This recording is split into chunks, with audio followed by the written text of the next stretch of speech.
In a world full of change, how do you predict the future? And the simple answer is, you can't.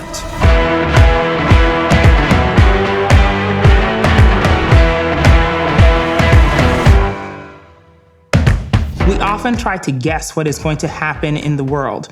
Unfortunately, we saw very much in 2020 with the onset of COVID that all of our strategies were turned off. And so now it is so much more important, and I feel it's so much more important, to listen to what is happening in this present moment and then react to it. It is almost impossible to be right about your forecast.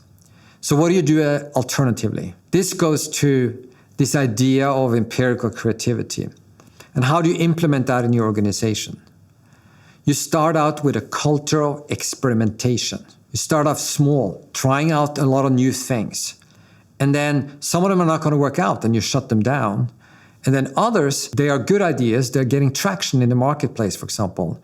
And then it's to scale those. That approach is much better to creating a future rather than trying to forecast where you think the trend is going to be 5 years from now and make a bet on that 5-year change. Because the chances are you're going to be wrong about that bet. Not everything can be predicted. Foresight is not necessarily the one and most important thing you need to have. I think it's way more important to be tactically skillful than to have huge foresight.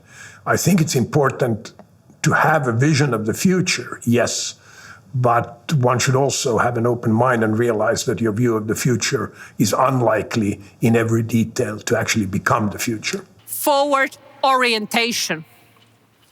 You know, I do not want to talk about what happened a year ago, except we look at the past, we figure out the key learnings, and we use the good and bad learnings moving forward. And I'm talking something similar on this one, forward orientation. We spend too much time on fault finding. If I ever hear an organization spending time on whose fault this was, it is absolutely waste of time and absolutely clear sign that that team does not do a high performance job.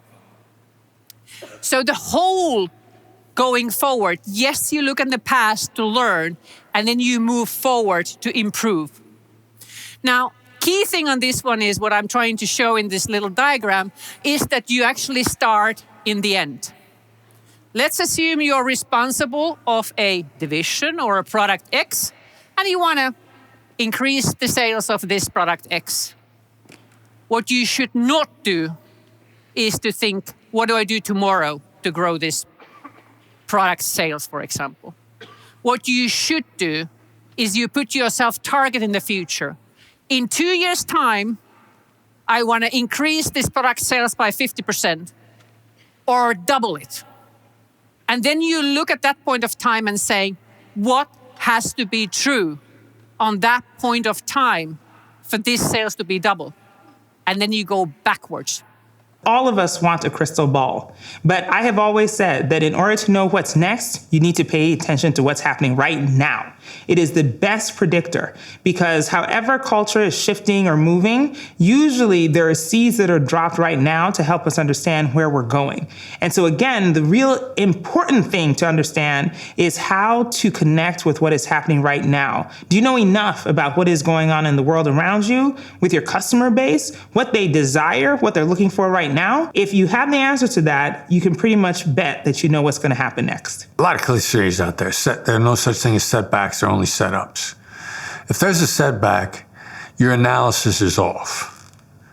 And fortunately, the setback has indicated that you're so far off that you're going to have to regroup and rethink, which makes you smarter. So setbacks are a way of gathering information, of getting smarter. The only reason you'll ever have a problem with a setback is if you're so firmly fixed on the goal that you thought the direction was taking you, the setback is now telling you your strategy was off.